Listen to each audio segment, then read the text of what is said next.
పాదయాత్ర చేశాడు. దానికి ఎన్ని కోట్లు ఖర్చు పెట్టారంటే దేశం అంతా కలిపి అది కూడా చెప్పమానండి. ఇవన్నీ ఏంటంటే జగన్మోహన్ రెడ్డి గారిని ఓడించాలి. జగన్మోహన్ రెడ్డి గారి మీద బీజేపీ, జాతీయ పార్టీ, కాంగ్రెస్లు రెండు, ఇక్కడ లోకల్గా ఉన్న party Telugu Desam, Janasena, CPI, CPM, వీళ్ళందరి దృక్పథం, వీళ్ళందరి ఆశయం ఏంటి? ఒక కాంగ్రెస్ పార్టీ బీజేపీతో అలయన్స్ ఉన్నటువంటి తెలుగుదేశం పార్టీని ఆవిడ గెలిపిస్తానికి ప్రయత్నం చేస్తానంటే ఏమనాలి ఆవిడని? ఇప్పుడు జగన్మోహన్ రెడ్డి గారిని ఓడించాలి. ఎవరిని గెలిపించాలి?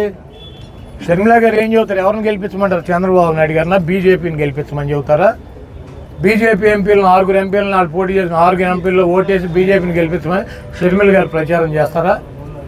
ఇప్పుడు ఆవిడ వచ్చి ఏముంటుంది? మణిపూర్లో క్రైస్తవులను ఊచకోత కోసారు, జగన్మోహన్ రెడ్డి మాట్లాడలేదంటాడు.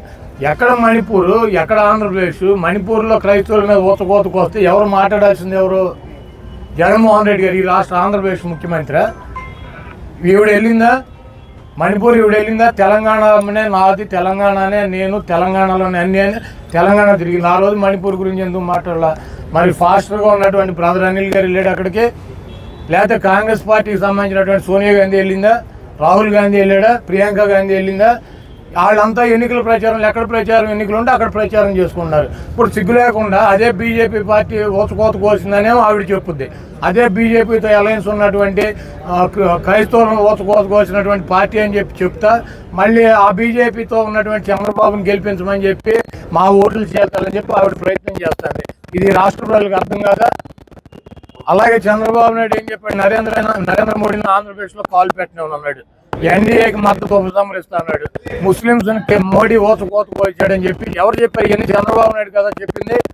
చంద్రబాబు నాయుడు గారు మరి ఇప్పుడు సిగ్గు లేకుండా వెళ్ళి ఎట్ట కలిసాడు బీజేపీతో?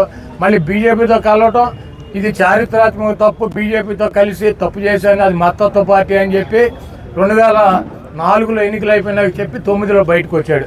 మళ్ళీ 14లో రాష్ట్రం విడిపోయింది, రాష్ట్రాన్ని ఆదుకోవాలంటే మోడీని ఆదుకోవాలని చెప్పి మళ్ళీ సిగ్గు లేకుండా ఆయన హైదరాబాద్లో కాలు పెట్టనివ్వకుండా వెళ్ళాడు. తెలుగుదేశం పార్టీ ఎన్టీ రామారావు ఎందుకు పెట్టాడు? ఢిల్లీలో ఈ నాయకులు, కాంగ్రెస్ నాయకులు తెలుగువాడి ఆత్మగౌరవాన్ని తాకట్టు పెట్టి వాళ్ళ కాళ్ళ దగ్గర దేవ్యమో ఆలేసి కూర్చున్నారని తెలుగుదేశం పార్టీ పెట్టాడు. వాళ్ళు అదే పార్టీని నడుపుతున్నటువంటి చంద్రబాబు నాయుడు ఏం చేశాడు? ఎన్నిసార్లు వెళ్ళాడు ఢిల్లీ? బీజేపీ అలయన్స్ కోసం ఎన్నిసార్లు ఢిల్లీ వెళ్ళాడు? ఎన్ని రోజులు వెయిట్ చేశాడు? మేము అక్కడ పాండిచేరి వెళ్ళి రావాలి అమిత్ షా గారు అంటే ఈయన ఇట్లా పెట్టుకుని వెయిట్ చేస్తూ ఉంటాడు, ఆయన ఎప్పుడు వస్తాడని చెప్పి. ఈ గతి ఎవరు? తెలుగువాడి ఆత్మగౌరవం కోసం పెట్టినటువంటి తెలుగుదేశం పార్టీ తెలుగువాడి ఆత్మగౌరవాన్ని ఢిల్లీ వీధుల్లో తాకట్టు పెట్టలేదు. ఈ దొంగ ఈ 420 ముఖ్యమంత్రి పదవి కోసం చంద్రబాబు సిగ్గు లేదని మాట్లాడతాకే షర్మిల గారు బీజేపీ అలయన్స్ ఉన్నటువంటి తెలుగుదేశం పార్టీని గెలిపించాలంటది. మళ్ళీ ఆవిడే వచ్చి మణిపూర్లో క్రైస్తవులను ఊచకోత కోసారు. ఎవరు కోసారు? అక్కడ ఏ ప్రభుత్వం ఉంది? అక్కడ ఏ ప్రభుత్వం ఉంది? కేంద్రంలో ఏ ప్రభుత్వం ఉంది? ఆపాల్సిన బాధ్యత జగన్మోహన్ రెడ్డి గారికి నాకు ఉంటుందా? ఆయన క్రిస్టియన్ మిషనరీ పెట్టి క్రైస్తవుల కోసం పాటుపడేటువంటి వ్యక్తి అనిల్ అని చెప్తాడు. ఎవరు వెళ్ళి ఆపాలి? ఎవరు వెళ్ళి వాళ్ళని పరామర్శించాలి? వాళ్ళు అటువంటి పార్టీకి వీళ్ళు వెళ్ళి మద్దతు ఇస్తారు. ఇవన్నీ రాష్ట్ర ప్రజలు గమనించట్లేదా? ఈ పనికి మాలిన మాటలతో కాంగ్రెస్ పార్టీ 0.9% ఉన్న ఓటింగ్ 0.7కో 6కో వస్తుంది. షర్మిలమ్మ కాంగ్రెస్ పార్టీకి నాయకత్వం వహించిన ఇక్కడ ఎవడో అభ్యర్థులు మారే పరిస్థితి లేదు. అసలు కాంగ్రెస్ జెండా పట్టుకునే పరిస్థితి లేదు. ఎవడో ఒక 50,000 రూపాయలు కూడా పార్టీకి ఖర్చు పెట్టే పరిస్థితి లేదు. ఆవిడేదో కళలు కానీ ముఖ్యమంత్రి అవ్వాలని తెలంగాణలో పార్టీ పెట్టి ఆ దుకాణం హుస్సేన్ సాగర్లో కలిపేసి ఇక్కడికి వచ్చి జగన్మోహన్ రెడ్డి గారిని ఏదో సాధించాలని చూస్తుంది. ఇవన్నీ కూడా ఈ రాష్ట్ర ప్రజలు గమనిస్తున్నారు.